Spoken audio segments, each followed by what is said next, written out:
All my men of valor, do their charge!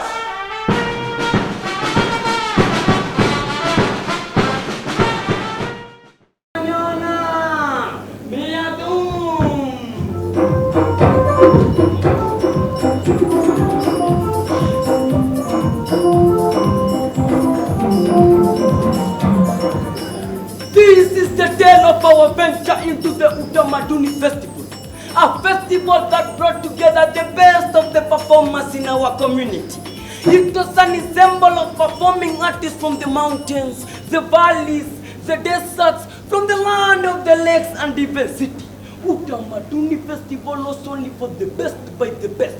For you to qualify into the Utamaduni festival, you had to go through a thorough preliminary festival, dubbed the Mchujo festival, which was tougher than the famous Utamaduni festival. A slight mistake, unapigwa na butua till number. Now, Utamaduni festival was held on a rotational format, with the finals being held at different locations every year. The most coveted, however, was when the finals were held at the coast, a place where everyone had desired to go, based on its ambient scenery and generally enjoyable ecosystem. Last year was an example of the same, with an elaborate festival theme, Tamasha Mubashara Baharini.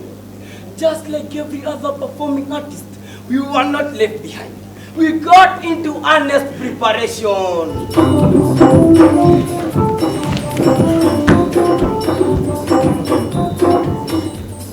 You see, other than just with the performers, the villagers, including the elders who had no idea what performing art today, would always want to accompany their teams to the Tamasha Mubashara Baharini.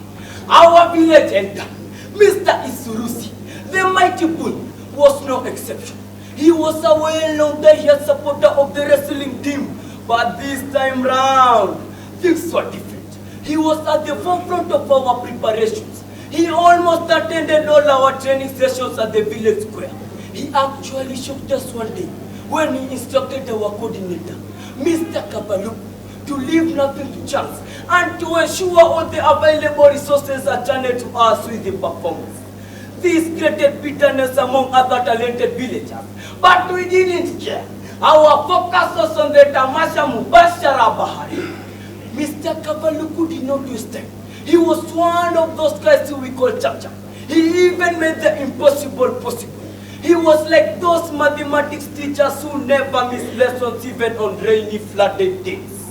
After just 2 hours, Mr. Kabaluku arrived with a short, stout, mean-looking, bearded man, whom he referred to as Zambrota. He told us that Zambrota was the best trainer in performing art, and he will ensure we focus on excellence. And indeed, Zambrota seemed to be a master. He took us through places we have never experienced before.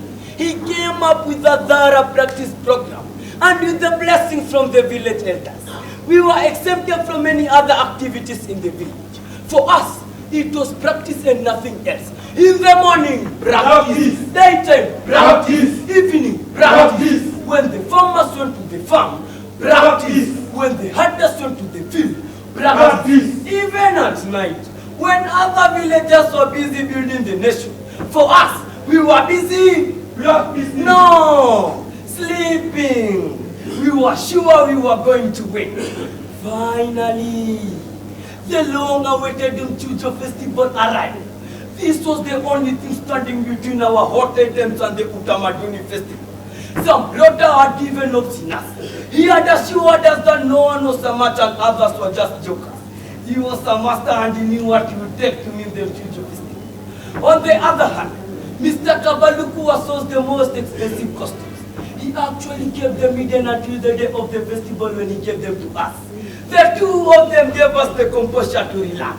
Just like the Manchester United choir master Onana, Tulieni, he tutashinda. But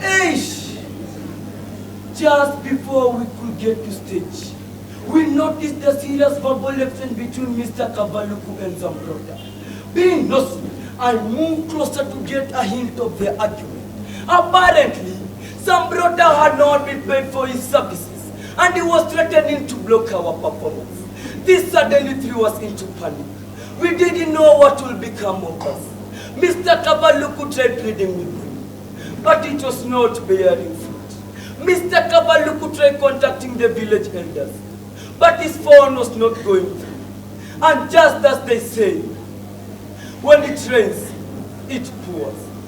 Zambrota made these threats true.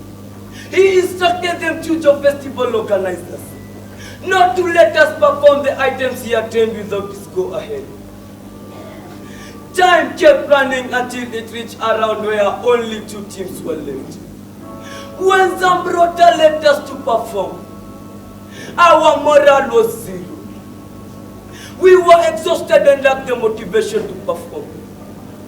To make the matters worse, Mr. Kabaluku was the most expensive costumes without measurements. They were colorful but very tiny.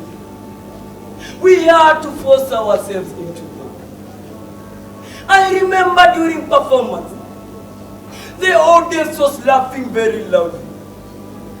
I thought that they were enjoying our performance, only later to realize that my costume was torn.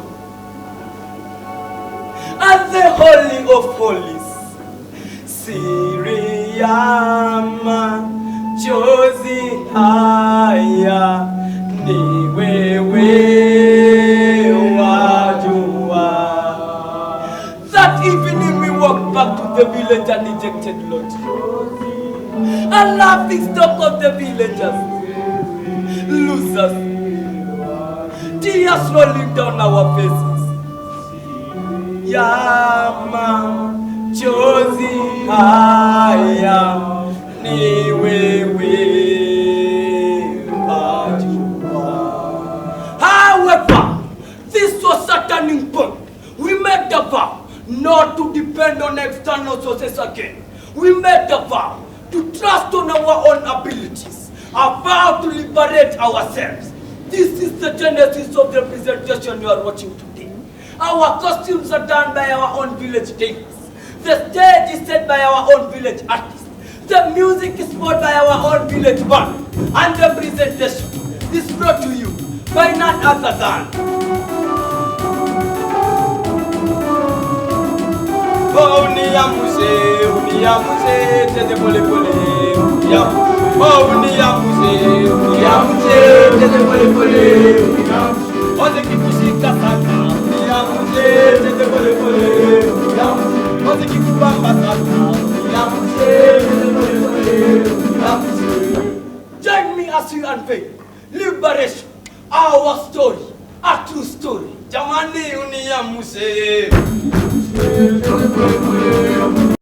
All my men of valor, do the charge!